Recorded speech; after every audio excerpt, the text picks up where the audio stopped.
حضرت عائشہ صدیقہ رضی اللہ تعالی عنہا سے کسی نے پوچھا تھا صحابہ کرام علیہم رضوان میں سے کہ اماں جی نبی پاک کے اخلاق کس طرح کے تھے؟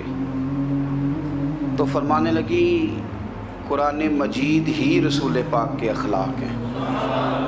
اور پھر حضرت عائشہ صدیقہ رضی اللہ تعالی عنہ اس شخص سے کہنے لگی چاہے تو سورہ مومنون پڑھ لو۔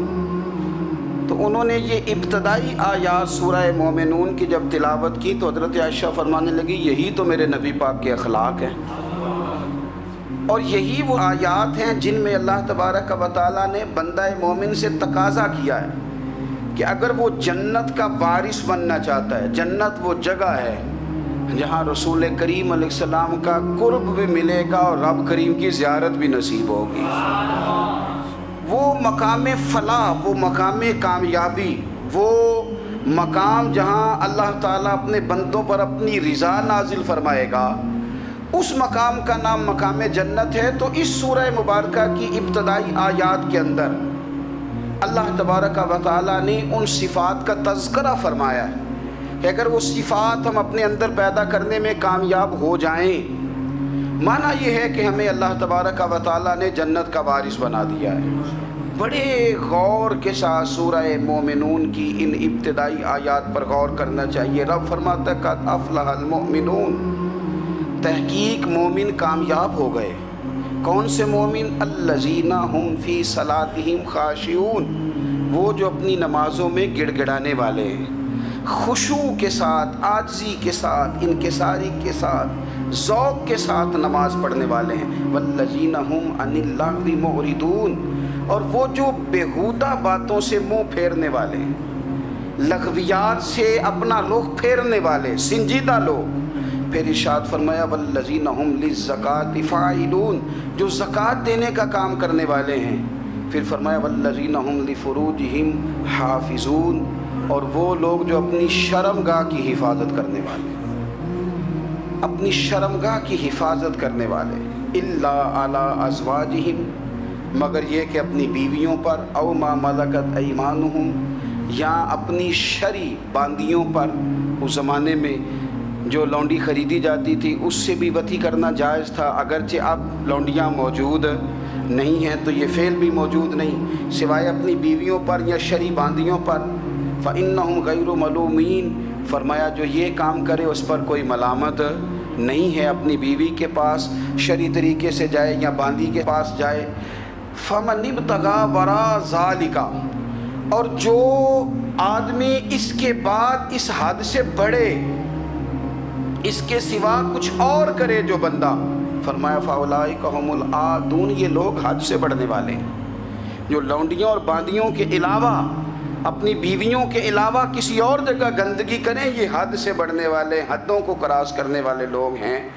پھر ارشاد فرمایا والذین هم لاماناتہم وعہدہم راعون، اور وہ جو اپنی امانتوں اور اپنے وعدوں کی رعایت کرتے ہیں، امانتیں ادا کرتے ہیں، وعدے پورے کرتے ہیں، اور وہ لوگ جو اپنی نمازوں کی حفاظت کرنے والے ہیں، جن میں یہ خوبیاں آ گئیں۔ میرا رب فرماتا ہے نماز میں خشوع وضو حاصل ہو گیا، فضولیات سے بچ گئے، زکوٰۃ ادا کرنے والے بن گئے، شرمگاہ کی حفاظت کرنے والے بن گئے، امانتیں عہد پورے کرنے والے بن گئے، اپنی نمازوں کے محافظ ہو گئے۔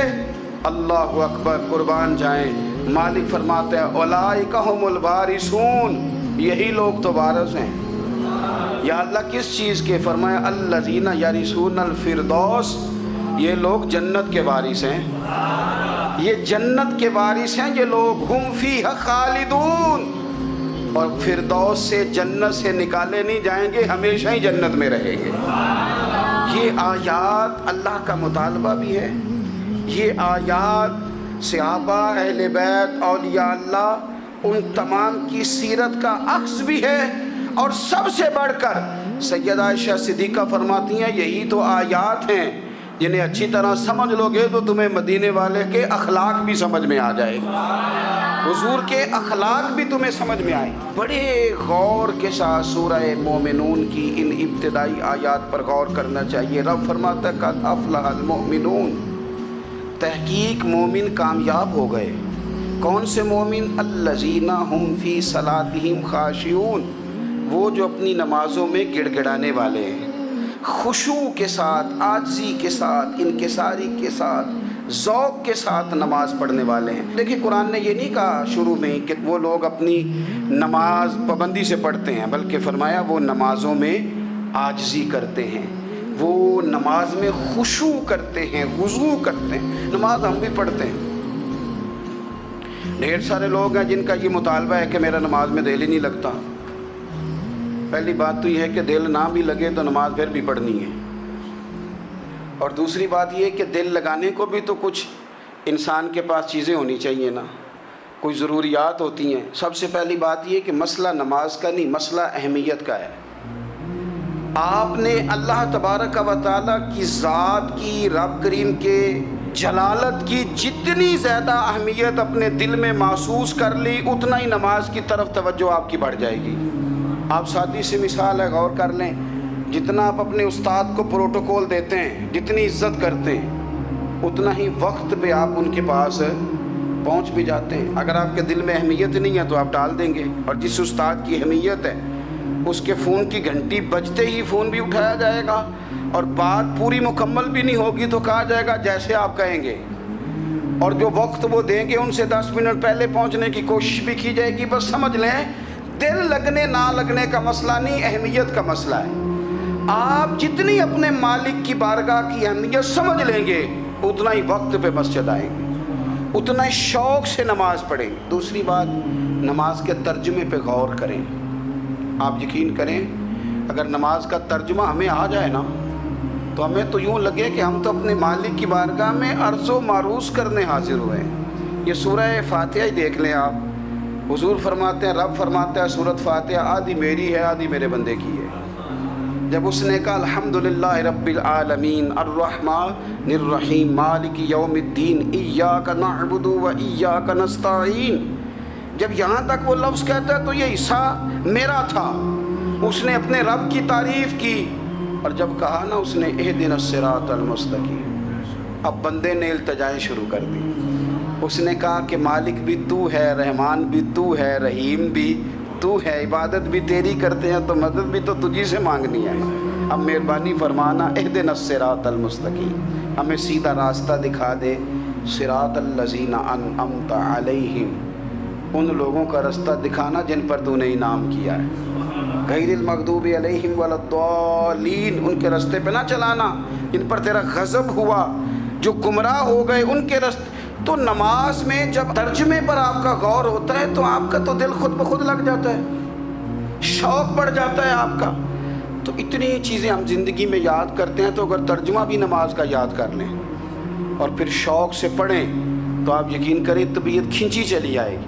ہمارے یہاں کچھ لوگ نماز پڑھتے ہیں پر بڑی لاپرواہی سے پڑھتے ہیں، کبھی ادھر دیکھتے ہیں کبھی ادھر دیکھتے ہیں، کبھی بال سہلاتے ہیں۔ وہ میں نے دیکھا ہے سجدے جا رہے ہیں تو سیانے سیانے بندے کبھی کپڑے کو چھیڑ رہے ہیں، کبھی جگہ کو چھیڑ رہے ہیں۔ میرے نبی کریم صلی اللہ تعالیٰ علیہ وسلم نے فرمایا ان لوگوں کا کیا حال ہے جو اپنی نماز میں نظریں آسمان کی طرف اٹھاتے ہیں، رکوع سے اٹھے تو اوپر دیکھنا شروع کر دیا، کیا حال ہے ان کا۔ اور پھر حضور نے ایک موقع پر تو سختی فرمائی، فرمایا جو نماز پڑھتے اپنی نظریں آسمان کی طرف اٹھاتا ہے وہ باز آ جائے، ورنہ ایسا نہ ہو کہ رب اس کی آنکھیں ہی چھین لے، وہ باز آ جائے اس کام سے۔ خشوع کے ساتھ نماز پڑھے، عاجزی کے ساتھ نماز پڑھے، اس کا دل لگا ہوا ہو نماز کے اندر۔ میرے نبی پاک صلی اللہ تعالیٰ علیہ وآلہ وسلم کے غلام حضرت انس بن مالک رضی اللہ تعالیٰ عنہ فرماتے ہیں کہ رسول پاک صلی اللہ علیہ وسلم نے مجھ سے فرمایا تھا کہ بیٹے نماز میں ادھر ادھر دیکھنے سے بچو، کیونکہ فرمایا نماز میں ادھر ادھر توجہ کرنا یہ بندے کو ہلاک کر دیتا ہے، ہلاکت ہے اس میں اگر تم نے ادھر ادھر توجہ کی۔ نماز تم مالک کی بارگاہ میں کھڑے ہو اور تم دیکھ ادھر ادھر رہے ہو، تو ایک تو نماز عاجزی کے ساتھ۔ پھر فرمایا والذین ہم عن اللغو معرضون، وہ لوگ جو فضول باتوں سے، لغویات سے اپنا منہ پھیر لیتے ہیں، فضولیات سے۔ ہمارے ہاں نا بہت سارے لوگ ایسے ہیں جو بلا وجہ ان چیزوں میں دلچسپی لیتے ہیں جو ان کے مطلب کی نہیں ہے، ان کے مطلب کی مطلب آپ کسی سے ملنے کہتے ہیں کیا حال ہے؟ ٹھیک ہے جی۔ بچوں کا کیا حال ہے؟ ٹھیک ہے۔ بچے کتنے ہیں؟ تو بھئی آپ کو جب پتہ ہی نہیں تھا کتنے ہیں تو حال کیوں پوچھا آپ نے؟ آپ کرتے کیا ہیں؟ آپ کا بڑا بھائی کیا کرتا ہے؟ چھوٹا بھائی کیا کرتا ہے؟ ابا جی کیا کرتے ہیں؟ بھئی آپ کے مطلب کی بات نہیں، آپ مطلب کی مقصد کی بات کریں، بے مقصد باتوں میں الجھنے کی ضرورت نہیں ہے۔ دیکھیں، اپنا ادارہ میں چلاتا ہوں، اپنا گھر آپ چلاتے ہیں، اپنی ڈیوٹی آپ کرتے ہیں، آپ کو زیادہ بہتر پتہ ہے کہ آپ اپنا گھر کیسے چلا رہے ہیں، مجھے زیادہ بہتر پتہ ہے کہ میں مدرسہ مسجد، مجھے زیادہ بہتر پتہ ہے اس کے اندر کون سی اصطلاح کس طرح کرنی ہے، یہ مجھ سے زیادہ بہتر کوئی بندہ جانتا نہیں۔ اب ہم کیا کرتے ہیں، جب ہم دوسرے کے کام میں مداخلت کرتے ہیں تو دو نقصان ہوتے ہیں، ایک تو اس کے ساتھ ہمارا رائے کا اختلاف ہو جاتا ہے، اور دوسرا ہمارے اپنے بہت سارے کام رہ جاتے ہیں، کیونکہ ہماری توجہ ہی دوسرے کی جانب تھی، اپنے بڑے سارے کام رہ جاتے ہیں۔ اس لیے بہت ساری ایسی چیزیں ہیں جن میں بلا وجہ کوئی مقصد نہیں۔ ہم پرانے لوگوں سے باتیں سنا کرتے تھے، ہمارے بزرگ کہا کرتے تھے جیڑے پنڈ جانا نہیں، جیڑے پنڈ جانا نہیں ہوتا راہ پوچھنے دی کی لغویات میں نہ الجھے، فضولیات میں نہ الجھے، یعنی ٹو میں رہنا، ٹو میں۔ آپ یقین کریں میں نے پرسنلی طور پہ اس چیز کو محسوس کیا ہے کہ ہمارے بہت سارے اہم حقوق صرف اس لیے مس ہوتے ہیں کہ ہماری اپنے سے زیادہ توجہ سامنے والے پہ ہوتی، سامنے والے۔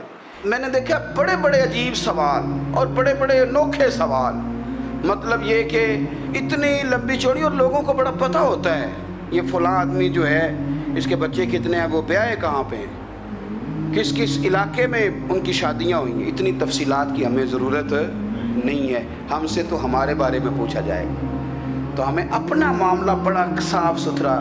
دیکھیں کیا سونی بات کی مدینے والے رسول نے، قربان جائیں حضور کے جملوں پر۔ ایک شخص نے پوچھا حضور سونا اسلام کون سا ہے، خوبصورت مسلمان کون ہے؟ تو نبی پاک صلی اللہ علیہ وسلم نے فرمایا وہ خوبصورت مسلمان ہے جو بات اس کے مقصد کی نہیں، بے معنی ہے وہ بات وہ چھوڑ دے، بے مقصد باتوں سے الجھنا جو بندہ چھوڑ دے وہ مسلمان بڑا سونا مسلمان ہے۔ ہم کمزور اس لیے ہوتے ہیں کہ ہماری توجہ زیادہ دوسروں کی باتوں پر پڑتی ہے۔ پھر فرمایا والذین هم للزکاۃ فاعلون، وہ لوگ جو زکوٰۃ دینے کا کام کرتے ہیں، صدقات کرتے ہیں، خیرات کرتے ہیں، وہ کامیاب ہو جاتے ہیں۔ پھر فرمایا والذین هم لفروجہم حافظون، وہ جو اپنی شرمگاہ کی حفاظت کرتے ہیں۔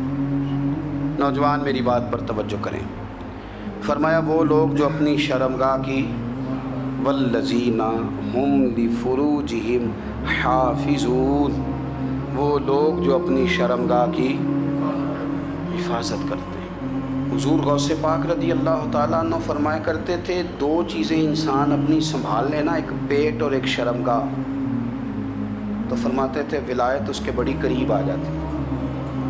ہم نہ ان لذات میں الجھ جاتے ہیں۔ سیانے سیانے بندے روٹی کمر سیدھی کرنے کے لیے کھانی چاہیے، زبان کے ذائقے کے لیے نہیں کھانی چاہیے۔ یہ زبان کا ذائقہ لگ جائے یہ کہیں کا نہیں چھوڑتا انسان۔ اپنی شرمگاہ کی جو لوگ حفاظت کر لیتے ہیں، کوئی بڑے سے بڑا گناہ کرنے سے بھی بندہ کافر نہیں ہوتا، بندہ کفر کرنے سے کافر ہوتا ہے۔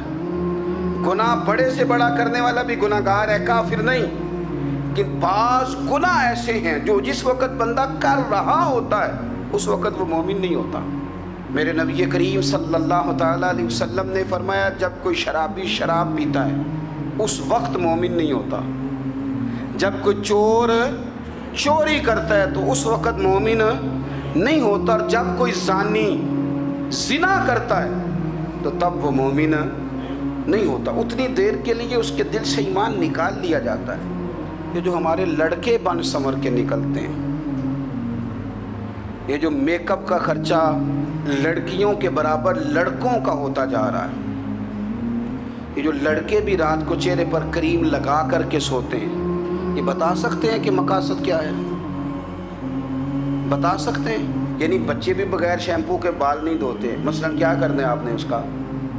بڑی بڑی قیمتی چیزیں جو ہیں وہ آپ نے رکھی ہوئی ہیں، مقصد کیا ہے؟ یہ جو ہمارے بچے بن سنور کے نکل رہے ہیں تو کیا دعوت دے رہے ہیں سوسائٹی کو؟ شارٹ نکرے پہن